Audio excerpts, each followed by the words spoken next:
UEFA have decided to charge Everton for the incident last night during the game against Lyon. Happened around the 65-minute mark. Lyon are 1-0 up.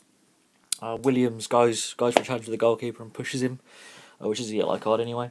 It then results in a mass brawl involving like all the players on the pitch by the Gladys Street end, and then some of the fans get involved. And there is footage of a male fan with his clearly his son, a toddler, swinging punches at some of the Lyon players. Um,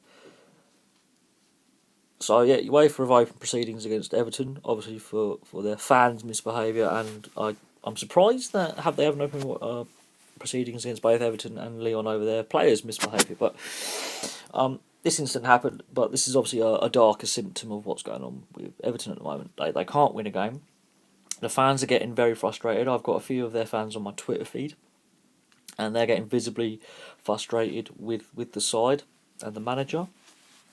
I don't know how long Rowan Coleman's got. Did a video last night about will he stay on as manager? How long will he last? So there's that backdrop. So obviously the players are obviously getting frustrated because they're not winning. The fans are getting frustrated because they're not winning. So there are symptoms that all is not well at Everton. Now I don't know where Everton go from here. I remember David Moyes had a sticky spell in Europe and the league with Everton back in 2005, 2006. They were in a similar position league-wise and in Europe. They crashed out of Europe, I seem to remember, that year.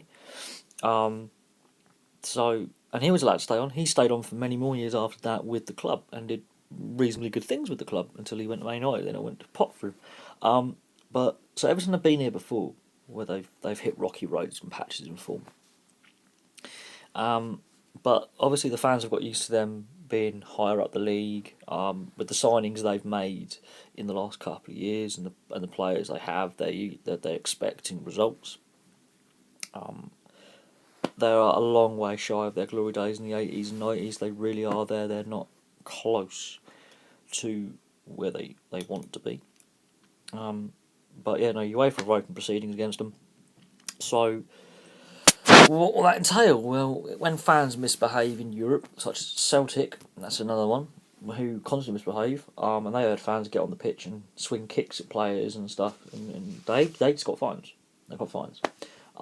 If you repetitively breach rules, again, I'm going for Celtic here, the fines get bigger.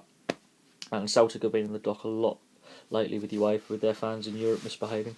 If you look at the Russian clubs, with their racist chanting and their crowd disturbances, they have to play behind closed doors. Same with when Inter and AC Milan had the flare incident about 10 years ago, and a flare was lobbed at players.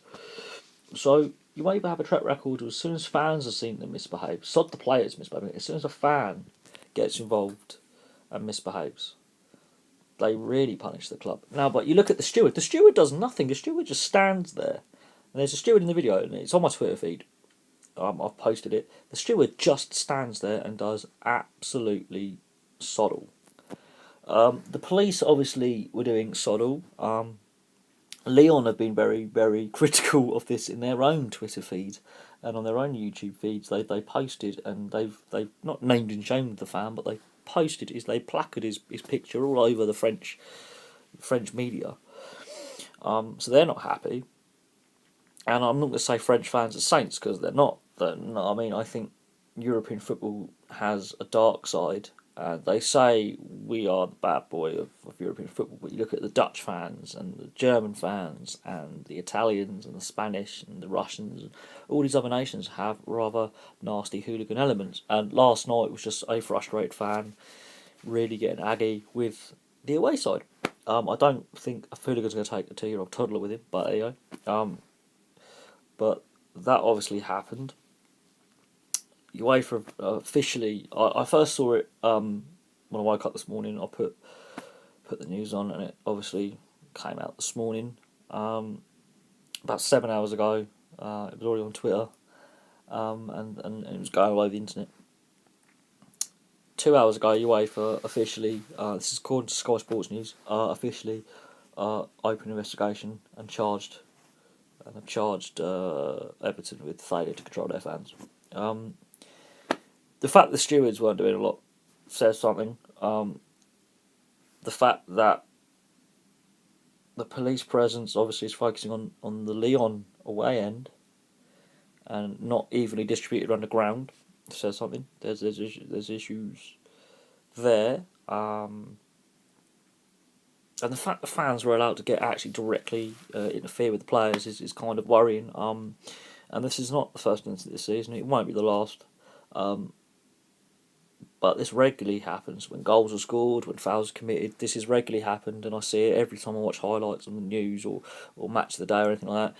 And the players go right by a stand, celebrate, or there is an incident like this. Fans do somehow have a tendency to get involved and come in contact with the players. I don't see the FA dishing out as many investigations and fines as they should. Stewarding needs to improve significantly.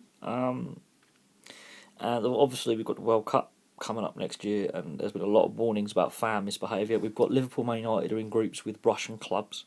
And so far it's gone off, when they played that, it's gone off without a hitch. There hasn't been any problems as of yet. There was a large police presence at those games. There was no hint of trouble yet, although all the Russian clubs have been in trouble before for racist chanting, violence at games. They've had to play games behind closed doors. Will UEFA go down the line of throwing teams out of Europe? Because the English teams got banned in the 80s because of the Hazel disaster, which that was a blanket ban. That wasn't just Liverpool. That was a blanket European ban for British clubs that was only lifted in the 90s.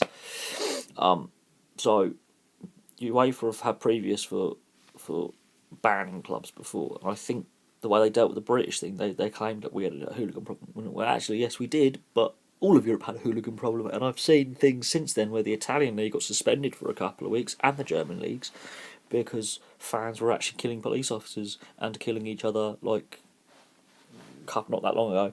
So, will UEFA actually start basically implement the rules fairly across the board? Because this is not just an English issue, this is an issue that goes across the continent. And how do we deal with it?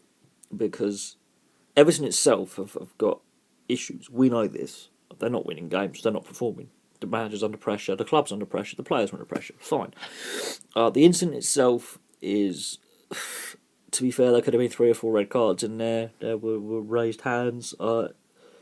If that is a rugby match, the official just tells them all to shut up. They listen to him and they go away.